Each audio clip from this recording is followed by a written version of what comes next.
Hey everyone, thanks for joining us again on the Tax Rep Network podcast. I'm Eric Green. I am joined again. Actually, he's been here a few times. Frank Tumminello Tumminello. from File Forms. I was going to say from the File Forms.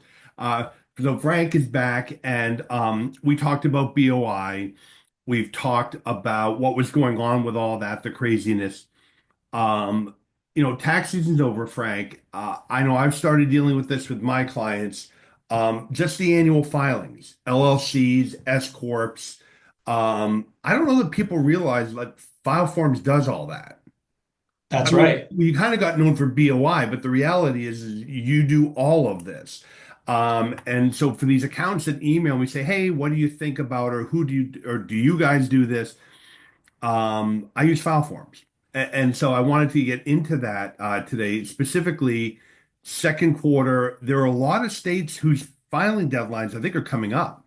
That's right. Whole bunch of big states, in fact. Delaware has franchise tax due on June 1st. Florida, where we're based, May 1st is the annual report filing deadline. So, yep, a couple states here certainly has some entities to get filed. And broadly speaking, there are every state has a different deadline. Some states have what we call rolling deadlines or anniversary-based deadlines, Right. which are a little tricky to keep track of. Other states, like we mentioned, Florida and Delaware, have more fixed deadlines. Generally speaking, the fixed deadline states will have deadlines kind of in the first half of the calendar year.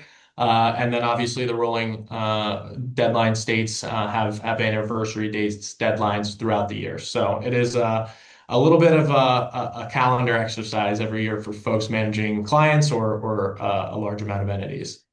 Yeah, but and again, to get into it, one of the things I like about file forms is I go into the dashboard and I see everything versus I need to remember. And now I need to go figure out, well, what deadline is which entity or which client or whatever. I used to calendar these things. Now it's just all right there.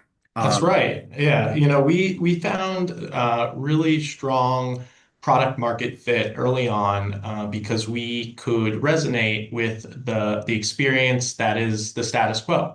And we find that people end up having these spreadsheets that end up having tons of different colors on them and a million different dates and columns and rows. And they yep. get stale very quickly because not everyone's managing the same version.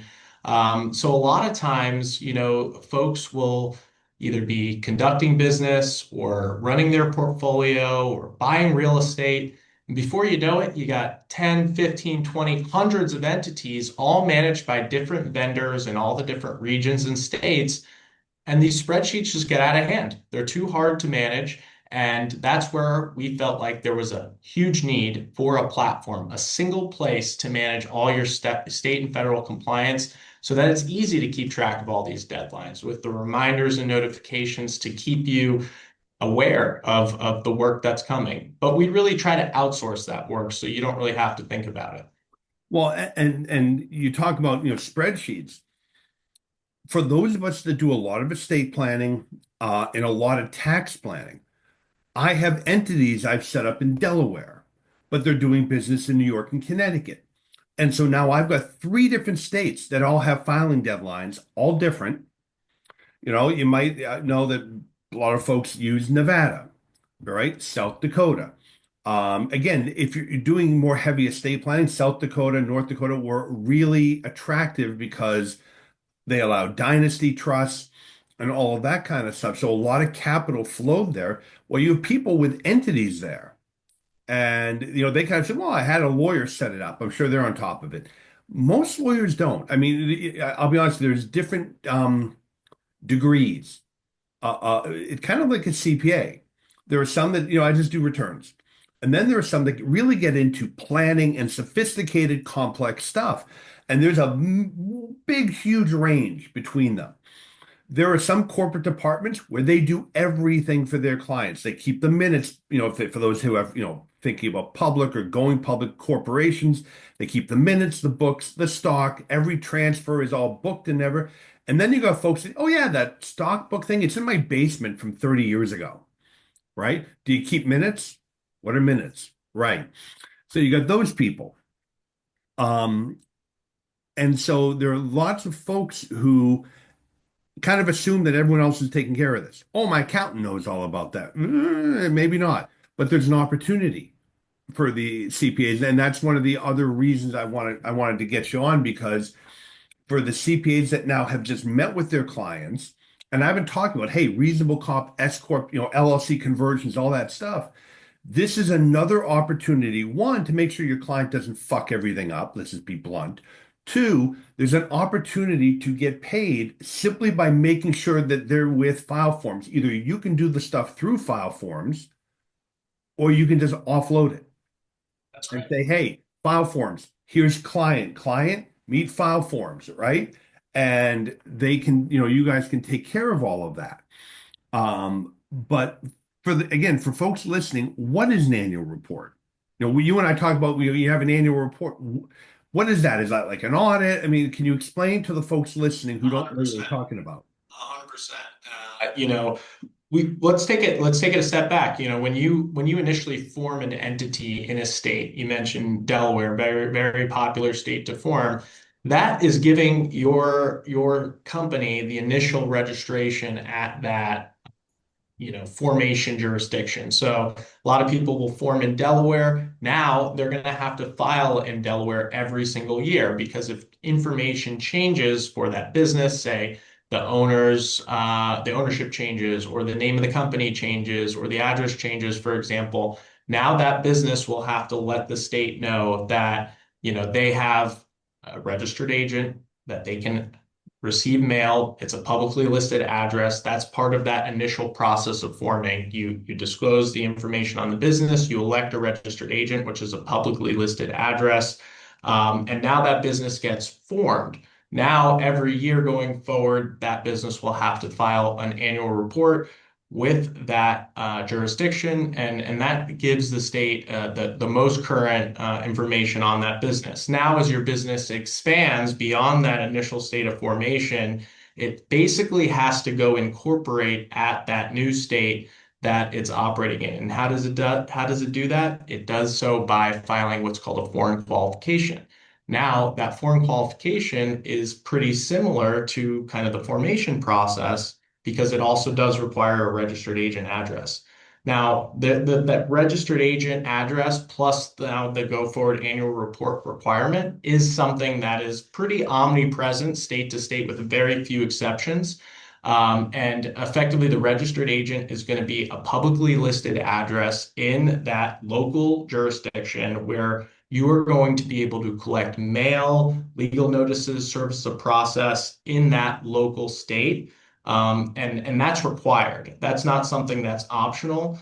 So if you say run a business out of Florida but have a nationwide footprint, you're going to need registered agent addresses in all 50 states. You're going to need to file an annual report in all 50 states.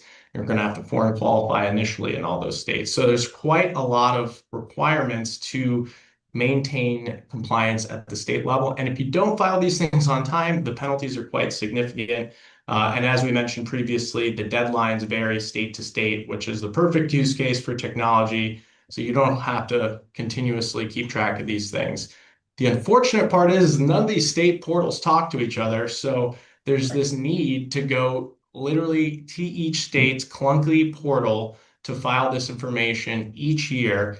And once again, if you're operating in a lot of states or you have a lot of companies in a few states, this is weeks of work every single year. You can count on it. So why not take a proactive step Mhm. and outsource this to someone who does it every single day, can guaranteed save time, can guaranteed save money, can guaranteed less bit wear and tear on your resources. And you can then offer this to your entire book of clients who definitely have this need. Unlike BOI, there were exceptions.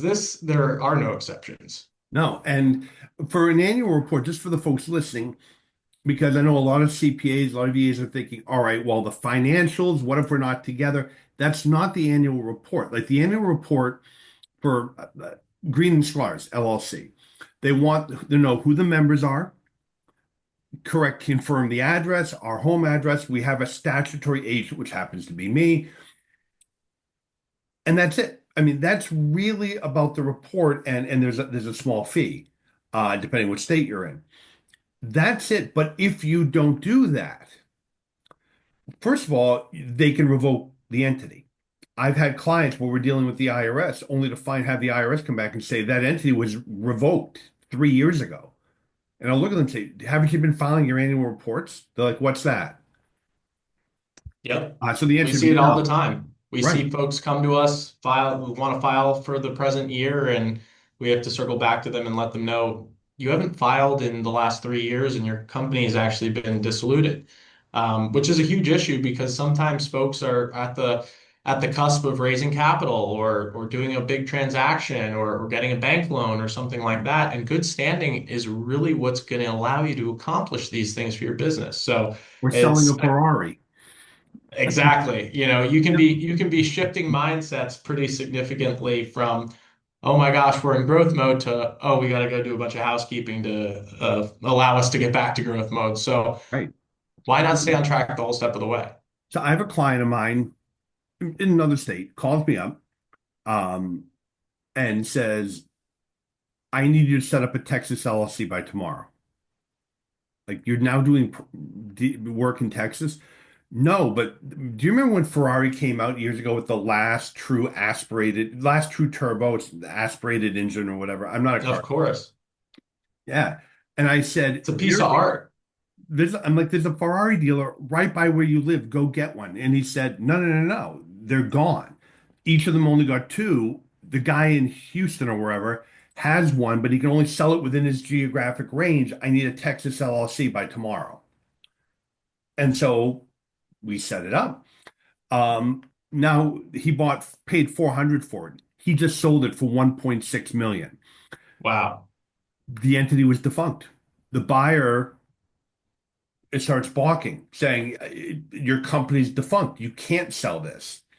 So now I had to hire friends of mine in Texas to, on an emergency basis, pull strings, get him reinstated, and we got the sale done.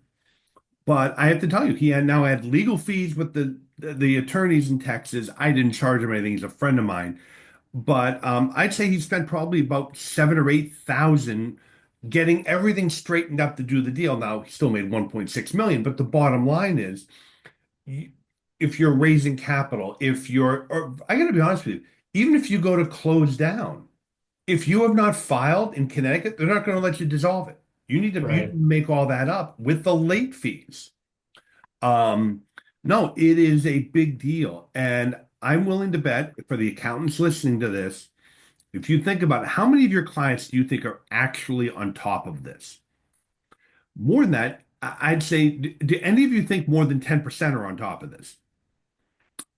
Probably not. Right. So this is an opportunity for you. One, again, make sure they don't screw this up. But two, it's got to be dealt with. File Forms has a partnership program with accountants where you can actually get paid for helping your clients just deal with file forms. We'll get into that in a little bit. Um, you mentioned some deadlines, Frank, Yeah. or whatever. Um, just quickly, any big one, like Florida's a big one, right? May Florida's huge. Yeah. well, it's a big state. There are a ton of businesses there. Any others that jump out at you that people should know about? I'll double emphasize Florida again because Florida's got about over 3 million operating businesses in it, and a lot of folks post COVID moving to Florida, setting up entities in Florida. So Florida's a big one. It also has a big fine, $400 if missed. So if you have a bunch of entities, 100 entities, that's a $40,000 liability on your hands. You don't want to miss that. Also in May, you have Arkansas, Rhode Island, and then in June you have Delaware and Maine that are two big ones. And then, like I said, there's the rolling deadlines like California, New York, or a couple other large states that have these rolling deadlines. So throughout the year, if you do operate entities in those states, you're going to be marking your calendars. You're going to be like, oh, that asset is in those entities that were filed on that date. Every year, you're going to have to file on that date for those entities.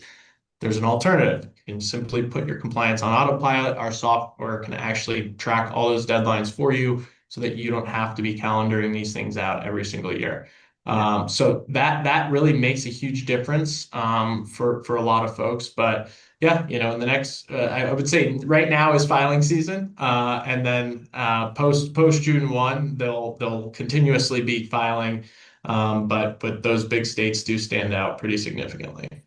Yeah, no, and again, I'm just going to not to beat this point, but for the accountants, the CPAs and EAs listening to this is an opportunity to make money.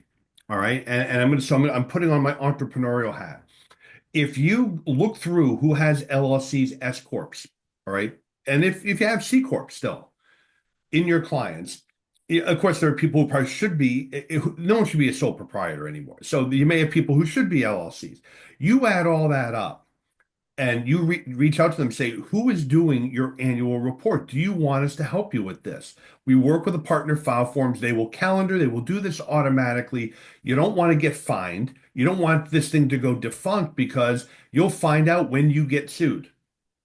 When something happens and now that you get sued, that is a plaintiff's dream to find out that the entity, the LLC or the S corp that owned the cement truck that ran through the red light and plowed into 16 cars and killed 10 people. We had that here years ago in Connecticut. That there's no entity, and now I can sue the owner, right? Um, so taking care of all of this, there are some accounts like, I don't want to be bothered with it. If you're entrepreneurial and you recognize this is an annuity, I can get paid every year. This is how you make money. And again, you're doing the right thing by the client. I'm not trying to tell you to sell something to the client they don't need. They need this. If they're already taking care of it, they already got a corporate lawyer. Great. I just want to make sure you're taken care of. Yeah, and there's a few components of this too, which I think make it kind of an educational information type conversation where one, folks might not be aware of it. They could actually be assuming liability by not taking care of it. You mentioned being disillusioned. Businesses could lose their names. A lot of companies are very, brand. They spend so much time and marketing dollars on building a brand. If your company loses its good standing, it could lose its trade name. It could actually, have to kind of restart to some degree, depending on whether another competitor swoops in and grabs your name, for example. I will tell you this, and I don't want to name them. My brother's in Hollywood, for those people who don't know that. A friend of his had his entity go defunct while the copyrights and trademarks he had were under the entity. They got bought by a competitor out from under him because it went defunct. It wasn't in his name, it was in their name. They then went and filed for it. It was a mess. It was a real mess. And I Yeah. believe that litigation might still be going on. The point, there's a lot more than just the headache of, I got to pay the $50 or $100 or whatever it is for the annual report.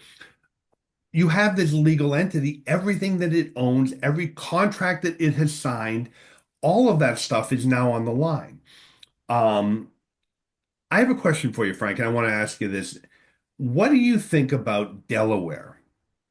Delaware used to be, and for those folks listening, years ago, their corporate body of law, not only did they have, I think, the most robust set of statutes, but they had a history now of case law.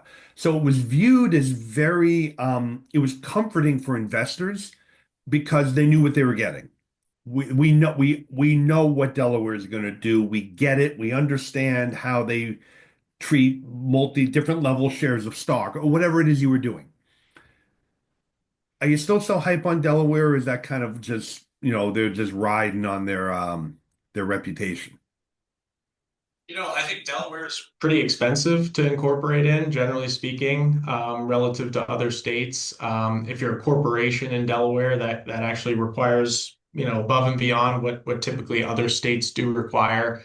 You have to break down the different classes of shares, and share thresholds can actually lead to even bigger amounts owed to the state. So it's definitely a state that has a lot of credibility in kind of the institutional capital world or the corporate world, broadly speaking. It's definitely kind of the most well-known place to form an entity. But I think over time, the word got out, and other states wanted to start soliciting businesses and kind of figured out ways to kind of in many ways kind of reap the same benefits of forming in Delaware in their state and doing it at a lot less costly. Regardless, that does typically lead to a foreign qualification event because, Delaware has about upwards of 2 million active LLCs in it, but only about 60,000 active businesses operating locally. So, you can bank on the balance, really lion's share of those businesses having to then go foreign qualify, which is just another step in the process of considering where you're actually going to form your entity. So there are a lot of costs. There also are a lot of benefits, and at a certain point, you want to ask an expert when you're kind of getting out on this journey. Hey, here's my situation. What's best for me? And our team is there to help. We have attorneys and CPAs on staff as needed, and then the technology, obviously, to kind of streamline the filing based on the outcome. Well, so let's just go into that. The foreign qualification, again, for people who are explaining, well, wait a minute, thought we were talking about Delaware and like Nevada. What now we're into foreign? No, no. What we mean by foreign, so first of all, a couple things. I decide, you know what, because Frank, tax reps going public, dude. I'm telling you right now, no I problem. believe it. Oh, absolutely. I'm going to spend 5 million getting all the SEC, all that paperwork, all that stuff done, and we're going to go public. Yeah, no, we're not. Anyway, the point being, let's assume though we have a business that, and when that's what we're thinking from the outset, this startup, we think this is going to really go. So we're going to want to attract institutional money. So of course I'm told, oh, Delaware, go to Delaware. So now we go, I register in Delaware, but I'm not in Delaware, I'm in Connecticut. So for the folks listening, I register in Delaware. I need a statutory agent, someone physically in Delaware. There are companies, this is all they do. Talk about a whole industry built on this. There are people that are statutory agents. You hire them, you pay them. I think file forms can also act as That's statutory right. agent. But basically, I now have to pay some statutory agents, cheaper to use file forms. Some statutory agent, usually a lawyer who will be your agent for, and all they do is get service of process. If somebody sues you in Delaware, they deliver it to the statutory agent, and what are they going to do? Charge you to open it, scan it, and send it to you. That's what it is. But now I'm going to do business in Connecticut. I'm physically tax rep is physically in New Haven. So I need to get approved in the foreign jurisdiction because remember, I'm a Delaware LLC, but I'm going to be doing business in the state of Connecticut. So Connecticut's going to have a registration fee, and I need a statutory agent here in Connecticut, which of course would be me. But again, if it's not me, because maybe I sit in Florida, right? So I'm going to have to hire a statutory agent to accept, service in Connecticut. This, as you see, so it's always funny. I have these people who've read about this online, Frank. You guys must get these calls.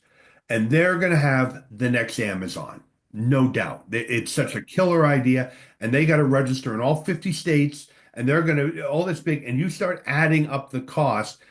I get this from doctors. Well, I'm going to set up a Nevada LLC, but it's got to qualify in Delaware, and it's going to own an entity because they read online some Vikakta, complicated.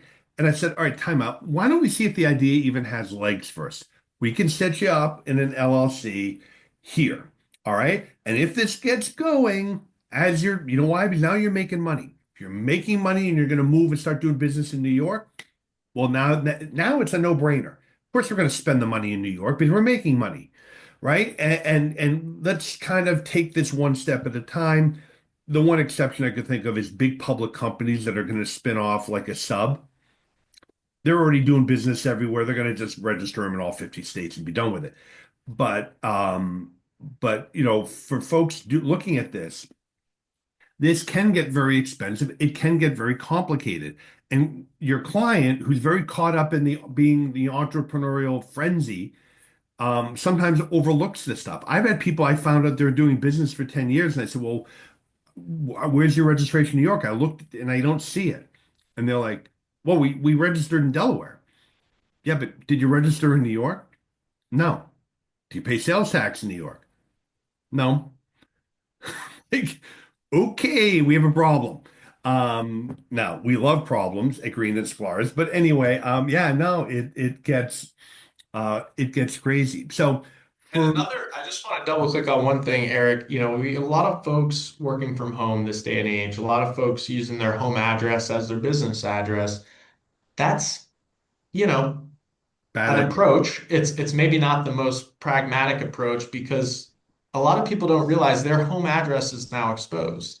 Yeah. Their home address is on Google. Their home address is on the company website. It's on a lot of different search engines, in fact. And that's why, why also risk your home address and being your own registered agent. Now, there's cost benefit to it. Don't get me wrong.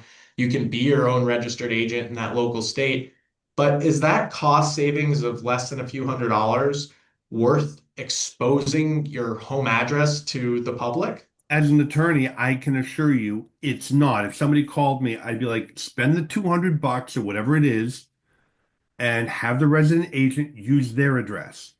If anyone shows up, they're angry, they didn't the apples were rotten or whatever. Let them go show up there. They can complain. The statutory agent could care less. They'd be like, okay, I'll take notes. I'll let them know. Thanks. Right? And you don't need them showing up at your house. You also, by the way, are going to get the deluge of junk mail. You need the employment posters, and you want, I'm trying to think what other shit.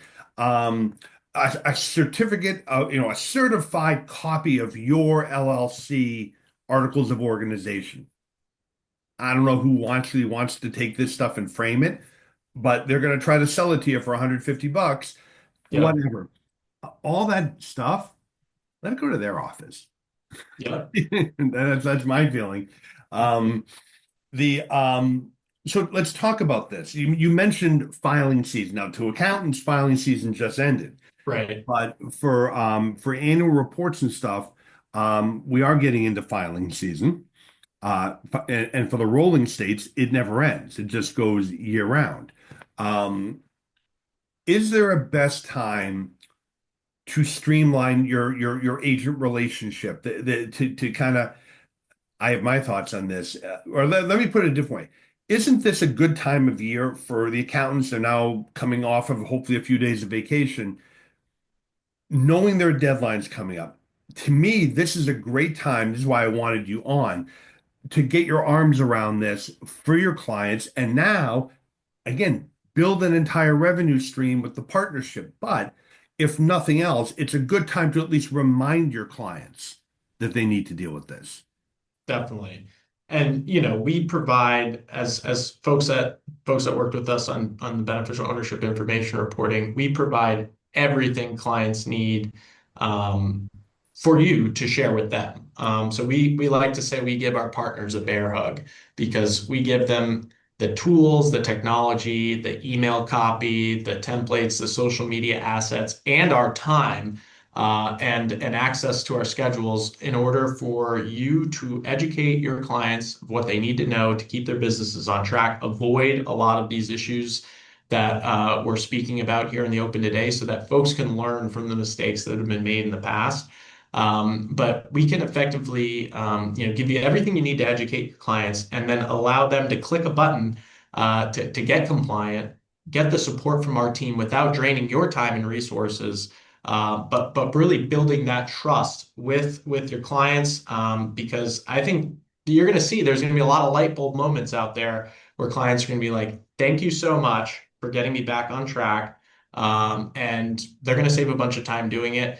There's a possibility that clients are doing this with their attorneys. Chances are we're a lot less expensive than an attorney. Right. Attorneys do great work, but they will charge an arm and a leg for mundane legal work, manual input into a state portal. I think every attorney wants to be doing something more sophisticated than that. Well, and Um, I can tell you when my clients ask me about this, if you're working with like my corporate partners and we're doing leasing and other stuff, then yeah, we'll do it, right? I mean, you're already involved in all this different stuff. But if it's one of these set it and forget it type of relationships where we've set up the LLC and all that, we send out a reminder. They could hire us. I would rather just direct them to you because, again, to just do an annual report, I will be honest, it's not worth our time. We really Right, don't want to do it. This is work we don't want. right. It's more headache work. Um, and so, honestly, you're better off with a portal, you know. And again, if the client, if for the accounts, if the client doesn't want this, this is something you can help them with because, again, file forms will take care of this. All right. They have people that do this all day long. Exactly. And we also white label our technology. So if you really want to instill a branded experience that feels very much like your look and feel of your firm, we do white label our technology. We do offer custom pricing, custom bundles. So I'll just reemphasize, we do everything from the entity formation, LLCs, S corps, C corps, across all 50 states. So if you need an entity for one of your clients or for your businesses, it expands. We help with that, and then we put these businesses on these plans going forward so that they don't have to keep track of all these filing requirements. They're getting the notifications to their email. They're able to interact with our team. You won't miss a deadline, and you'll have a single solution to store and to keep track of all of these different things that need to be managed. And it ultimately should save you weeks of work every single year. And if you're looking to serve your clients with this technology, it will create a nice recurring revenue stream, which I think everyone loves this day and age. It is. Just I'm going to answer another question, which I do get, which is, well, don't you want, like the Texas LLC? You guys have people from the Secretary of State's office from these states, right? I know nothing about Texas LLCs. Now, look, I could figure it out. Do you really want to be paying me to figure this out? Why don't we go to people who already know what they're doing? And same way. So that's why when we had to reestablish that, I sent them to a law firm down in Texas.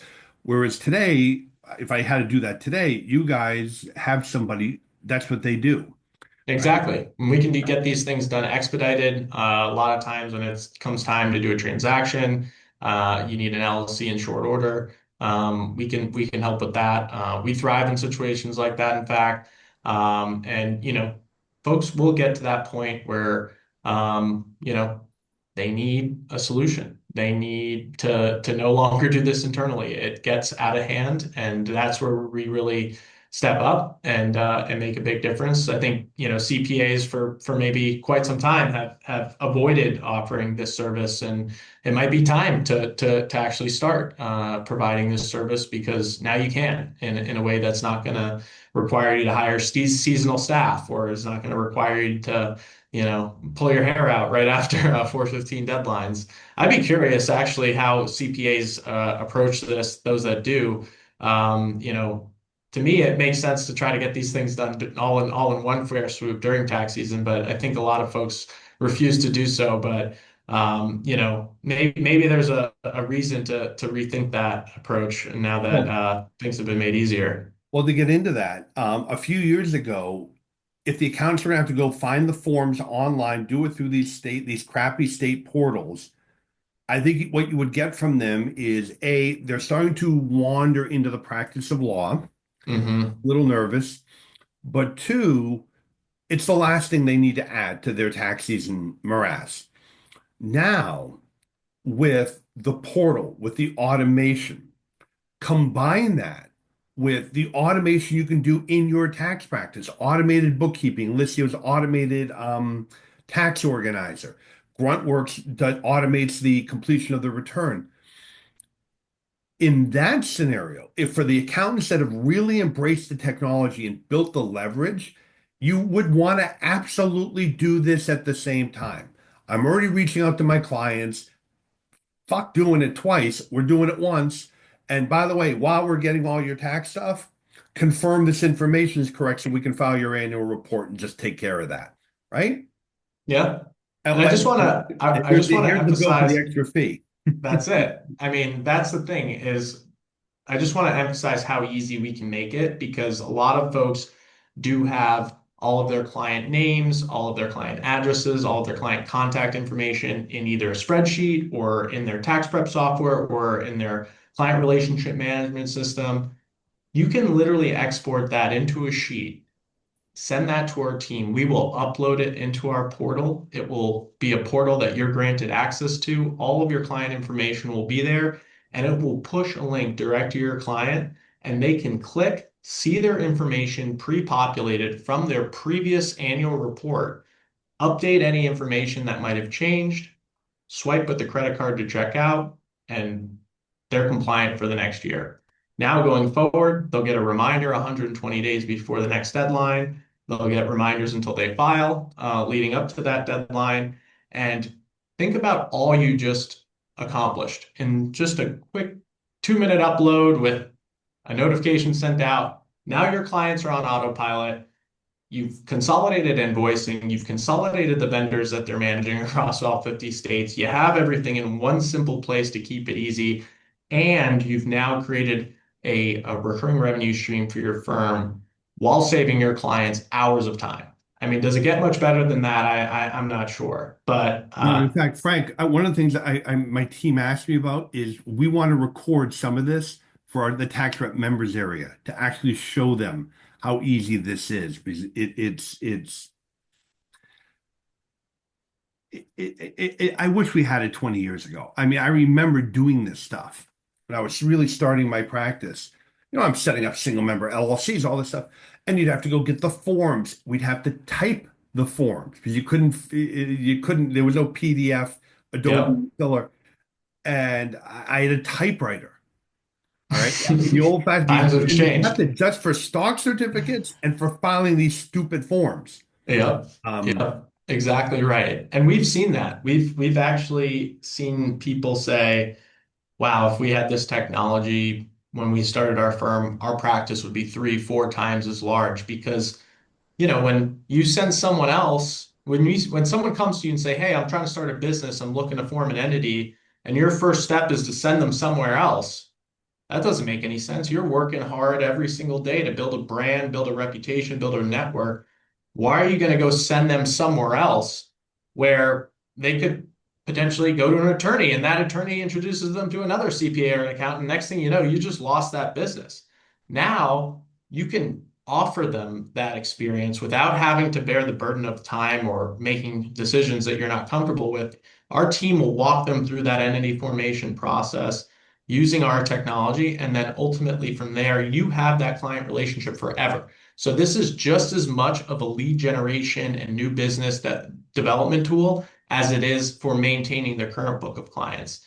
And I guarantee you will have clients come to you asking for questions on this stuff without a doubt, especially this time of year. The yep. best part is say you say, well, there's just not enough time before that Delaware entity deadline on June 1st. Well, guess what? Clients are going to either do the work or not do the work in the next 5 to 6 weeks here leading up to June 1st. If they don't do the work, then they're going to be very happy to hear from you on this topic because they effectively got some cleanup on their hand. If they did do the work, they're going to know exactly how much time they spent, exactly how much money they spent, and exactly how much of a hassle the process was. Right. It's going to be the perfect timing to swipe in there and say, hey, there's a better way. Talk to file forms, go ahead and upload your information and they will take care of this so you don't have to waste that time in the fire drill scenario that you just got out of. So, And let me tell you something. I was just speaking this morning to somebody who does a lot of M&A work in with the accountants. And we were talking about a particular practice, and they asked, is there any other source of revenue? Because from their mind, if they aren't, they're going to come in and establish this. So they can take that existing practice and create more revenue, more value, because the CPA or the EA hasn't thought of it, hasn't implemented this, and therefore is not going to get paid on it. So in many ways, by creating this, again, it's a win-win-win. You're helping the client, making sure they do what they're supposed to do. You're getting paid, and you're adding value to a digital practice that you're hoping to sell, I assume. So um, listen, Frank, just as we wrap up, some resources for the listeners. I'm going to put the link in the description below out to file forms. They do have a partnership program. There's no cost to join. And you can partner with them and again, help your clients without you now becoming the corporate expert in 50 states. You don't have to. That's what they're here for. All right. You also have some other resources. I think I like there's a state by state compliance calendar, and I think or checklist you have. Exactly. Yeah, we have an interactive map. So if you're more of a visual learner, you can click your state. Deadlines will pop up right there. You can click to get started. As I mentioned, our team's on standby every step of the way. So maybe you just need a one pager or a short list of slides to send to a few of your entities or clients that have a large amount of entity filing to be had. Happy to follow up with those materials. Yeah, we'll continue to innovate every step of the way. We're a nimble software platform, so we actually really do value the feedback because we can bring features and things to life very quickly. So if you do have pain points within the filing process or the regulatory process of running your firm, our goal is to help streamline solutions so your workflow can be more automated, especially as there's a prevalence of private equity capital flowing in right now to purchase CPA firms. Every month, there's a different headline of a brand name firm getting acquired or merging. And that's going to trickle down over time. Eventually all those big aggregators are going to start picking up the single shingle shops, and the more recurring revenue that you can produce before that exit opportunity is going to pave the way for your retirement because this recurring revenue is the easiest revenue to diligence. It's not one time, it's not reoccurring in nature, as PE folks love to say. This is recurring revenue opportunity for you and your firm, and doing it in a way that is ultimately going to create more trust, more engagement, more stickiness for you and your client relationships. Absolutely. So again, everyone, I'm going to put the link below. Go check that out. Highly recommend it. It's what I use. And Frank, listen, thanks for being here as always. And we are going to be doing a webinar again late spring on this topic because it's a topic that never goes away. All right. Again, as Frank said, it occurs at least every year, but for many of these clients, it's ongoing. All right. So never better time to implement this than now. So Frank, listen, thanks for taking the time to be here again. It's always great. I wish we could be in person. I wish I could come to Fort Lauderdale, but Yeah, come on um, down. I We'd love know, to have you. you can But see thank it's you a so much. little Yeah, chilly up here. I can And tell. no, and thanks everyone for listening and checking out this week's podcast. And I'll go click on the link, check out file forms, and I'll see you next week on the podcast. Thanks, Eric.